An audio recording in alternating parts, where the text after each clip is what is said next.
The crystal lights of the glass-ceilinged launch for HealthSphere, a cutting-edge health tech platform debuting in downtown Chicago, cast a radiant sheen across Camille Rivers' smooth bronze skin, making her glow among the elite. She moved gracefully through the crowd, drawing gazes without asking for them. Her emerald silk gown, a custom piece by Elise Saab, clung to her figure like it had been stitched with her in mind. The open teardrop back, trimmed with Swarovski crystals, shimmered with every slight turn. She paired it with silver Christian Louboutin stilettos and a woven Bottega Veneta clutch, the kind of ensemble that whispered elegance, not extravagance. It wasn't about showing off. It was a statement, a declaration that after years of sacrifice and surgical training, she'd earned this spotlight. "Camille, stop analyzing and start living." Nina Delgado, her best friend since college, nudged her elbow and pushed a cold champagne flute into her hand like a prescription. Camille smiled, lips painted a soft rosewood, and took a sip. The bubbles melted like velvet across her tongue, promises yet to be spoken. She gazed down at the city. Chicago glittered like a galaxy of gold and silver light spilling across the skyline. For the first time in months, she allowed herself to be fully present. Her hair, usually pinned and clinical, flowed in soft waves down her shoulders like silk. Camille had long embraced the polished image of a surgeon, lab coat, ID badge, clipped tone. But tonight, something had shifted, an unspoken confidence, a buried grace quietly rising. And then she felt it, that gaze. Even before turning, she knew someone was watching her, heavy, focused, unwavering. When she finally looked, she found him standing at the bar. Tall, sculpted. The charcoal gray suit was impeccably tailored, armor-like in its precision. But it was his eyes that caught her. Dark, deliberate, seeing straight through her. "Don't turn just yet," Nina leaned in, lowering her voice. "That's Julian Cross. The Julian Cross." The name didn't register at first. Camille's world revolved around incubators and newborn resuscitations, not Forbes covers or IPOs. But something in his stare made her feel like she was standing in the center of something seismic. She moved swiftly toward the powder room, heart unsettled. In the mirror, her reflection looked composed, seasoned, elegant, but her eyes revealed something unfamiliar. Yearning. Not lust, but the desire to touch something beyond the borders of logic. Her mother's voice floated up from memory. "You're allowed to want joy. You don't have to sacrifice everything to be worthy." "You're allowed," Camille whispered to herself, smiling faintly. When she stepped back into the lounge, he was still there, not looking directly at her, but positioned perfectly in her path. She passed him slowly. The warm, spicy scent of his cologne curled into her senses. "The shade of green," he said, voice low and velvet smooth, "reminds me of the Amazon at dawn." Camille arched a brow. "I built an eco-resort there last year," he added, not boastful, just factual. "New leaves in morning light, the exact color of your dress. You always use geography to flirt? Only when the inspiration is real." He extended a hand, polished but steady. "Julian." "Camille," she replied, sliding her hand into his, warm, firm, but unhurried. "And I don't usually do this." "Then let's not be strangers." Sunlight filtered through sheer white linen drapes, casting a golden veil across the top-floor penthouse suite, like a whisper of silk. Camille Rivers stirred beneath Egyptian cotton sheets, her breath still following the rhythm of a sleep too sweet to last. She opened her eyes. It took a moment to register that this wasn't her tiny apartment near the hospital, where sirens usually played the part of an alarm clock.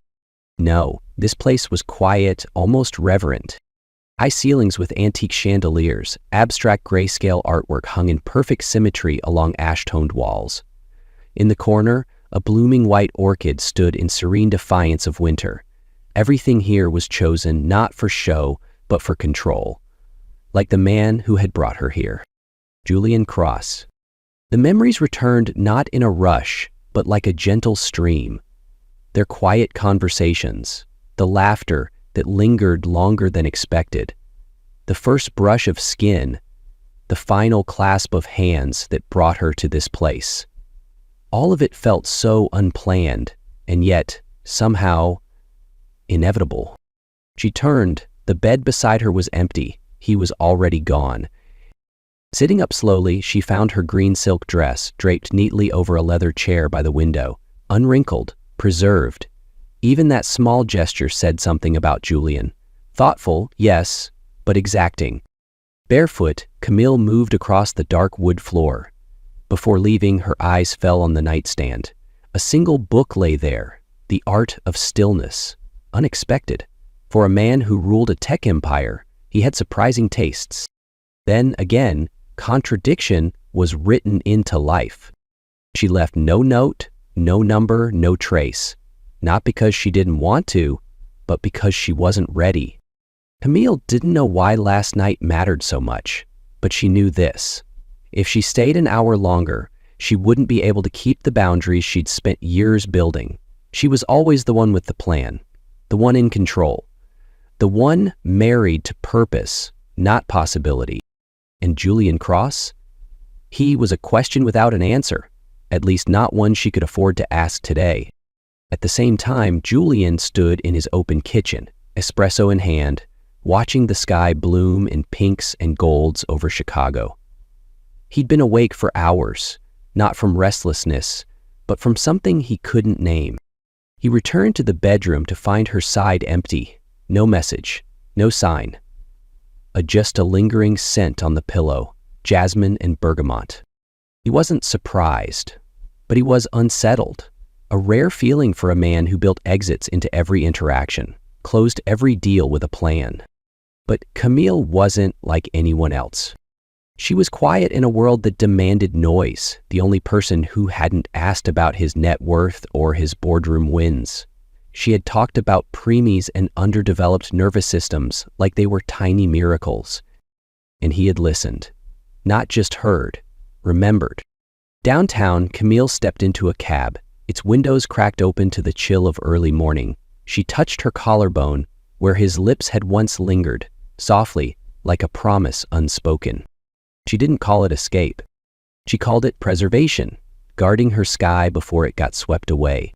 But neither of them knew that in this moment of imagined parting, fate had already begun rewriting their next chapter. Camille thought life had resumed its familiar rhythm, rounds, charts, emergency surgeries. But life, like an unscheduled delivery, always found a way to pull you off course when you least expected it. 6 weeks after that fateful night, Camille Rivers sat silently in the physician's lounge, clutching a coffee she hadn't touched. Coffee had always been her lifeline, fuel for back-to-back surgeries, a comfort in the noise of neonatal alarms and newborn cries. Yet today it made her stomach churn. Third time this week. She sat down, bracing her elbow on the table, head pounding. She should have noticed it earlier, the exhaustion, the nausea, the sudden aversion to antiseptic scents she'd once found comforting. Her heart beat a little too fast, not from fear, but intuition. She was a doctor. She knew what her body was trying to tell her. "You okay?" The gentle voice came from the doorway. Dr. Lena Chut, longtime friend and fellow doctor from residency, entered, dropping a file on the table. "Just tired," Camille replied with a faint smile. But Lena's eyes missed nothing. "You haven't touched your coffee. You were queasy this morning, and you've touched your abdomen 3 times in the past 10 minutes. Lena sat across from her, eyes narrowing. "Have you tested yet?" Camille inhaled slowly. "I need discretion, no records, no questions." "My private office, 15 minutes, just us." In Lena's private OB suite, Camille felt like a stranger in her own world. No white coat, no badge, just the quiet hum of medical machines and a single ultrasound monitor glowing in soft light. "Lay back. Breathe. I'll do a quick blood test and scan if needed," Lena said, professional but kind. Camille nodded, her thoughts tangled.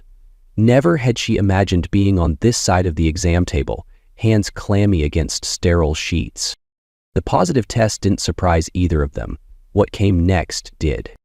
As Lena moved the transducer across Camille's still glatt stomach, the room filled with the rhythmic thump-thump of a heartbeat. Then another, then a third. Lena's hand froze. "Wait," she murmured, turning back to the screen, rechecking. Emil saw her expression change. "Lena, tell me." One breath, two, and then Lena spoke, voice hushed like she wasn't ready to believe it herself. "I'm picking up 4 heartbeats." Camille held still. "Quadruplets," Lena confirmed. "Spontaneous, each embryo has its own sac. Best case scenario for multiples.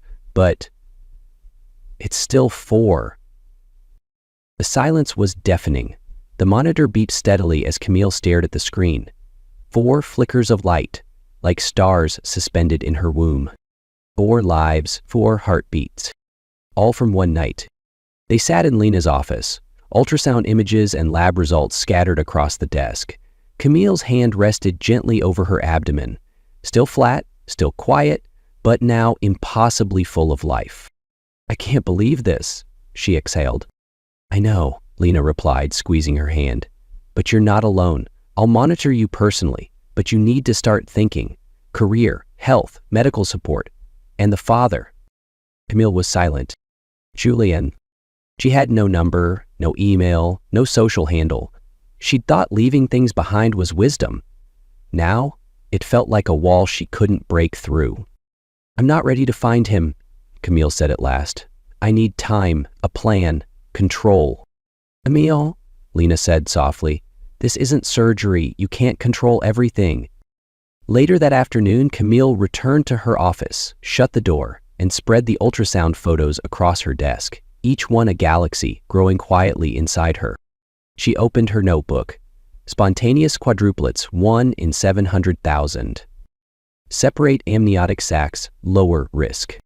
Weekly monitoring, BP, glucose, nutrition. Requires emotional, financial, medical support. She underlined the word requires 3 times. Camille Rivers, independent, disciplined, always in control, was now standing at the edge of something miraculous. And for the first time, she wasn't sure if she could or should do it alone. Camille tried to keep life moving as if nothing had changed. But elsewhere in the city, a heart that had touched hers only once had never stopped reaching for her. Julian Cross wasn't the kind of man who dwelled on brief encounters. He'd closed $100 million deals after marathon negotiations and walked away without a glance back. For him, every connection had an endpoint, every emotion a limit. Until Camille Rivers. It had been 6 weeks since that night, yet her image remained vivid in his mind, like a painting left unfinished. That emerald silk dress, those eyes both fierce and clear, and the way she vanished the next morning, leaving nothing behind but the faintest trace of perfume on his pillow, and a silence that gnawed at him. He'd tried to bury the feeling. He worked 18-hour days, focused on expanding his medical tech outreach centers in underserved communities. He ran board meetings, closed funding rounds, shook hands with global partners. But each night, he stood by his penthouse window, staring into the skyline, asking, who was she? And why had one night rewritten something in him he couldn't name? On a Monday morning, reviewing the latest performance reports from Crosswell Health Tech facilities, one hospital caught his eye, Chicago Children's Hospital, home to the neonatal unit he personally funded. "The hospital just promoted a new chief of neonatal surgery," said Allegra Cross, his younger sister and executive assistant, while pouring his coffee. "Very well regarded. Name's Camille Rivers, I think." The name cut through Julian's thoughts like a blade. He looked up. "What did you say?" "Emil Rivers. She's one of the rising stars there. I met her briefly at a MedTech gala. Didn't talk much, but she had this energy."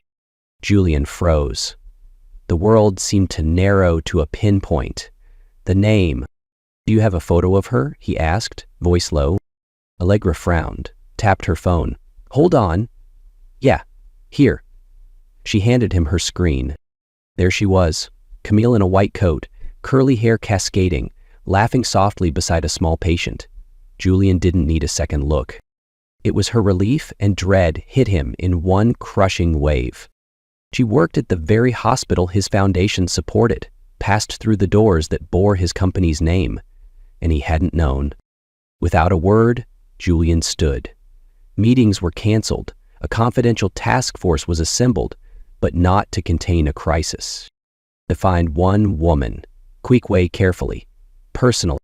Days later, he had what he needed. Camille Rivers had taken an indefinite medical leave, no details, only that she was under observation at Well Women Medical, a private OBGYN clinic within the Crosswell network. His chest tightened. Medical leave? From Camille, the woman made of drive and discipline? He didn't need a diagnosis. That evening, Julian sat alone in his 60-story glass office, city lights stretching below. If she was pregnant, if it had come from that one unplanned night, he gripped the arms of his chair. He'd always lived with precision, with exit strategies, but Camille Rivers had never fit the script. And maybe now, life was asking him to take on a role for which there were no business plans, not as a CEO, but as a father. Julian no longer had doubts. Camille Rivers was carrying a part of him, but fate doesn't wait for plans. It chooses its own time to bring people back together, and this time, no one would walk away. Camille Rivers rarely returned to Well Women Medical on Fridays, but that morning a strange unease, paired with a flutter of nausea, made her head in earlier than scheduled. Just to be sure, she walked slowly down the 8th floor corridor, the quietest part of the center. The glass walls caught soft morning light, casting it gently across the velvet gray chairs lined up in order. Her hand instinctively rested over her abdomen, now gently curved, holding 4 tiny heartbeats, growing day by day. She was entering the most fragile phase, not just medically, but emotionally. Nights spent alone, facing ultrasound prints and growth charts, had taught her something. She could be strong, but she wasn't made of steel. And then, fate stepped out from a nearby door. Julian Cross had just wrapped a private meeting with advisors expanding maternal care outreach. He turned toward the elevator, then saw a silhouette he'd memorized in a single night. His heart missed a beat. She stood just down the hallway, cream knit sweater, black leggings, flat boots. Simple but elegant. The light streaming through the glass caught in her curls, giving her a soft golden glow. But what stole his breath was her belly. No doubt anymore. Camille looked up. Their eyes met. For a few seconds, the world went completely still, like even time dared not interrupt. She almost turned, but didn't. "Camille," Julian said, softer than she expected. She swallowed, didn't reply. Her hand dropped instinctively from her belly, the old wall rising. "May I talk to you, just for a minute?" Julian asked, stepping forward slowly. No pressure, no urgency. She looked directly at him. Her eyes weren't cold, like she thought they'd be, just tired, guarded. She nodded. They stepped into a small, empty meeting room at the end of the corridor. Camille sat first, placing clear distance. Julian took the chair across, not too close, but close enough to see her eyes. "I didn't know," he began, voice steady but low. "Didn't know you worked here. Didn't know what happened after that night, but I've been looking for you these past 6 weeks." Camille clenched her hands. "I know I left without a word, and you have every right to be upset," she said, calmly. "But I had my reasons. I couldn't let things spiral beyond my control." "I'm not angry," Julian said quickly. "I'm just regretful that I didn't stop you." Silence. Camille lowered her gaze, resting a hand over her belly. Julian followed, and for the first time, truly saw what had come of them. "Or," she whispered. Julian blinked. "I suspected, but hearing it, it's still unreal." "It is." He leaned back. "I'm not here to make demands, just to know you're okay, and if possible, to be around, even from a distance." Camille raised her eyes. "You want to be around someone about to become a single mom to 4 babies? I want to be around you, The woman who walked into my life for one night and left a silence no deal has ever filled. She closed her eyes briefly. That line, plain, unpolished, struck something in her. I don't know if I can believe this, she said softly. If I have the courage to. Then don't believe yet, Julian said. Let me earn it. One day, one try. Let's begin again. Camille studied him for a long moment, then nodded. Home step at a time, she said. I wouldn't want it any other way, Julian replied. The hallway outside remained still, just as it had before. But something had shifted inside that quiet room, not a dramatic change, but a door gently opening. And this time, no one turned away. Julian knew without a shadow of a doubt that Camille Rivers was carrying a part of him. And when fate decided it was time for them to meet again, it didn't ask permission, it simply arranged it. Camille Rivers hadn't planned to return to Well Women Medical that morning, but a wave of dizziness and an unusual heaviness made her change course. Carrying quadruplets wasn't something she could take lightly. She knew the risks, the statistics, the complications, and she also knew she was tired.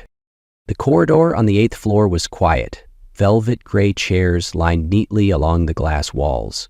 Camille walked slowly, her hand resting gently over her belly. The curve was unmistakable now, undeniable, unhideable. No one knew yet except Lena, and certainly not Julian, the man who had shaken her world in one night, then haunted her for the next 6 weeks with his absence. And then, as if on cue, he appeared. Julian Cross stepped out of a small conference room at the end of the hallway, not expecting to see the woman he'd searched for endlessly. Light from the windows caught her curls, casting a golden frame around her face. She looked like something he'd never dared to imagine touching. Their eyes locked. Camille froze. She thought she'd run, but she didn't. She stood her ground.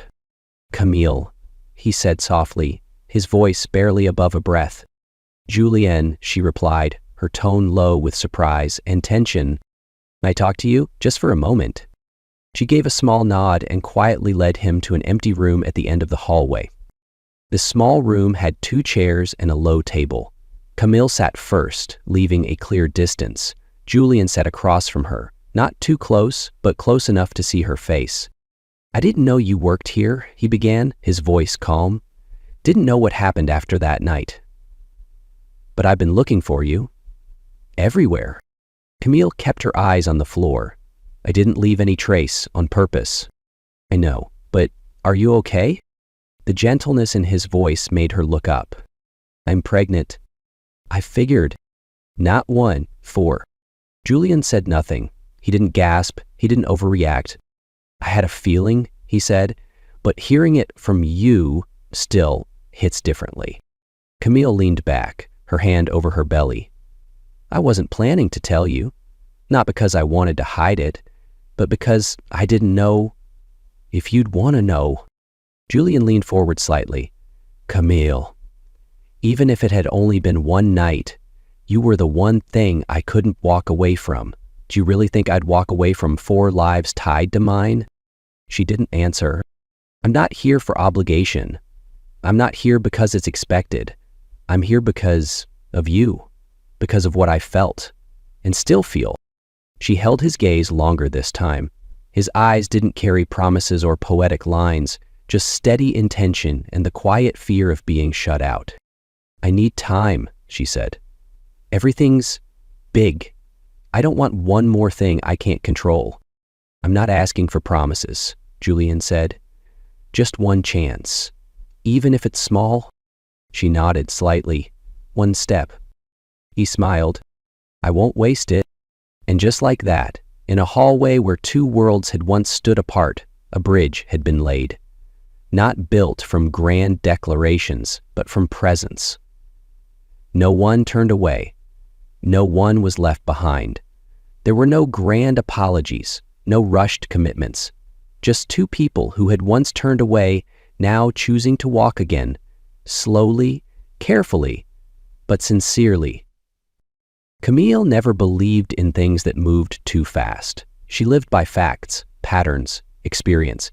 But in the weeks that followed that unexpected reunion, she began to accept some things couldn't be measured by numbers or planned with precision. Julian never pressured her. He didn't come in like a storm, didn't bring loud declarations or extravagant gestures. He just showed up, on time, quietly, for her prenatal appointments. He sat beside her in waiting rooms, silently noting each scan, each growth chart, every update on the 4 little lives growing inside her. "Do you remember the first time you heard their heartbeats?" he asked one day as they sat in his car after an appointment. Camille smiled, eyes watching the city outside. "I don't remember. It's engraved." Julian didn't speak. He just took her hand for the first time since their reunion, not tightly, not timidly, just enough for her to feel him there and staying. One afternoon, Julian showed up at her apartment with a handcrafted wooden rocking chair, the kind meant for a nursery. "I had no idea which brand was best," he admitted, scratching his head. "Asked a mom of 3 at the office. Hope it's not overkill." Camille looked at the chair, then at him. "It's the first time I've seen a man not trying to prove anything, just being here." "Because with you, I don't need to prove," Julian replied. "I just need to be." Days passed. No drama, no declarations, only quiet accumulations of care. A smoothie he brought each morning when she was too exhausted to make one. A windproof coat he left at her door as the weather turned. A gentle message after each appointment. 4 heartbeats strong. "How's the 5th? Yours. Holding up." Camille didn't know when exactly trust started to return. Not loudly, quietly. Not because of what Julian said, but because of what he did. Consistently, patiently, without needing praise. One night, Camille fell asleep on the sofa, drained beyond words. When she woke, a blanket had been tucked around her, a warm glass of water left beside her, and Julian was gone. On the table, a handwritten note. "Not a perfect man, but I'll be the one who stays." She cried, not from hormones, but because for the first time she believed not all men leave when things get complicated. Some learn how to stay. 1 step at a time, 30 weeks pregnant. Camille knew her body was changing, fast and fiercely, but she hadn't expected it to come this soon. That morning, she woke with a throbbing headache, mild swelling in her hands and feet, vision blurring with tiny flashes of light. As a doctor, she knew the signs. But this time, she wasn't the one in the white coat. She was the patient, and 4 lives inside her were now at risk. At Well Women Medical, her blood pressure read an alarming 167/110. Protein levels were high. Irregular contractions had begun. Dr. Lena didn't sugarcoat it. "Camille, you're showing signs of preeclampsia. We can't wait any longer. We need to operate." Camille steadied her voice. "Will the babies be okay? 30 weeks is early, but manageable if you stop trying to hold it all together." Lena squeezed her hand. "Where's Julian?" The door flew open. Julian rushed in, eyes searching until they landed on Camille, lying in bed with a hand over her belly. "I'm here," he breathed, reaching her. "I ran straight from the office." She looked at him, her voice trembling. "They're coming early." He gripped her hand. "We've got this. You're not alone." The OR was cold, the overhead lights stark white. Camille lay slightly tilted to the right, her lower body numbed. Julian stood behind her in surgical scrubs, never letting go of her hand. The sound of fetal monitors filled the room. The team moved in swift, quiet rhythm. Lena, now in her most critical role yet, surgeon to her best friend, kept her voice steady. "Camille, can you hear me? We're starting." Camille nodded. Julian leaned down, whispering, "I'm right here." Minutes passed. Breath held. Then came the first cry, small but sharp enough to slice through silence. "A girl," Lena smiled, "about 3 pounds. She's strong." Camille burst into tears. Julian kissed her forehead. Then came a boy, his cry weaker but still there. Another girl, and finally a tiny boy. smallest of them all, but loudest in voice. 4 cries, one after another, a fragile symphony of survival. Each baby was whisked into neonatal units, tubes and lines connecting them to tiny lifelines. Julian moved to each incubator, resting a hand gently on the glass, softly naming them. Firstborn daughter, Avery. Second-born son, Eli. Third little princess, Nora. Smallest fighter, Theo. Camille, still on the table, heard it all. Tears soaked her pillow. "They have names now," Julian said, voice thick with emotion. She nodded, lips trembling. "I wanted names that were strong and gentle, like you." As the operating room dimmed, Camille could barely whisper, "Thank you for staying." Julian squeezed her hand, leaned close to her ear. "Not just staying forever. News travels faster than any storm." 1 week after the emergency delivery, while Camille was still recovering in her room at Wellwomen and her 4 newborns remained in NICU, an anonymous leak from within the hospital changed everything. CEO Julian Cross secretly fathered quadruplets with Dr. Camille Rivers, the babies delivered at a hospital he personally funded. The city exploded. Headlines screamed, online tabloids spun theories, paparazzi swarmed the medical center. Camille had to be escorted out the back entrance in an ambulance van to avoid being photographed. But there was no hiding this forever. She sat in her hospital room, watching images of herself and her babies broadcast across the city. A sacred, private moment turned into a public spectacle. "I'm not afraid for myself," she said quietly. "I'm afraid our children will grow up inside a story they didn't write." Julian, seated beside her, said nothing for a long moment. Then he stood. "No one tells this story but us." 2 days later, in the main auditorium of Crosswell, Julian faced a sea of cameras and an overflowing press corps. No lawyers, no PR rep, just him, in a gray suit, no tie, eyes steady. He spoke calmly. "There are things I once believed were best kept private to protect the people I care about. But when that privacy is violated, the only thing left to do is face the truth with honesty." He looked straight into the cameras. "Yes, I am the father of the 4 premature babies born at Wellwomen, and their mother, Camille Rivers, is not just a doctor. She's the woman I love." A breathless silence swept the room. "I didn't find her again for publicity," he continued, "and I didn't stay because of image. I stayed because I couldn't live not knowing if she and our children were okay. And from the moment I found her, I chose to stay, not out of duty, but out of love." The tone in the media shifted. Images surfaced. Julian holding Camille in the hospital corridor. A photo of him with his hand on the incubator, whispering to a baby too small to breathe on its own. Testimonials from Dr. Lena about the quiet, steady care both parents had shown. Camille didn't need to defend herself. Julian had already said everything, clearly, calmly, and with grace. The public moved from intrusive curiosity to compassion, from doubt to admiration. People no longer spoke of a scandal. They spoke of a father who stepped up when no one forced him to, of a mother who carried 4 lives through storms she never planned for, and of 4 babies born into chaos but sheltered by love. That afternoon, the Chicago sky was unusually clear.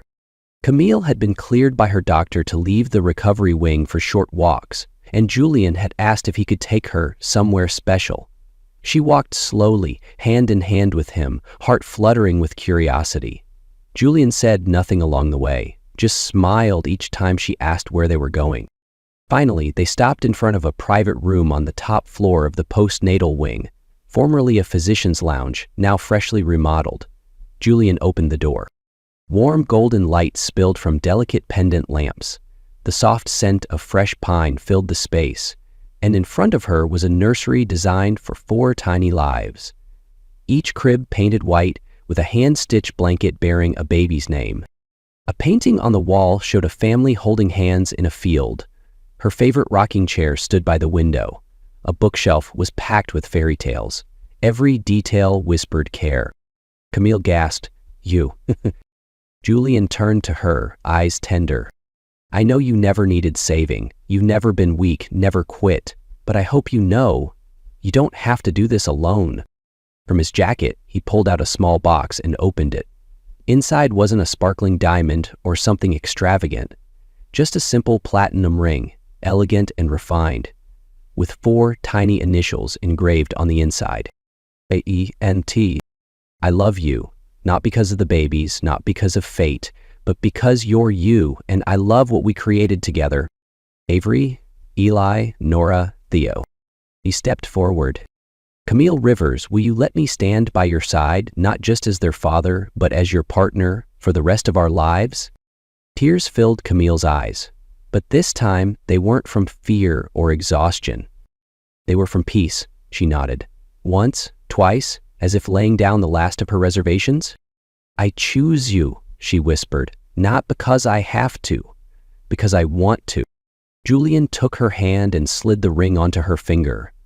They held each other, surrounded by the scent of wood, the names of their children, and a new chapter waiting to begin.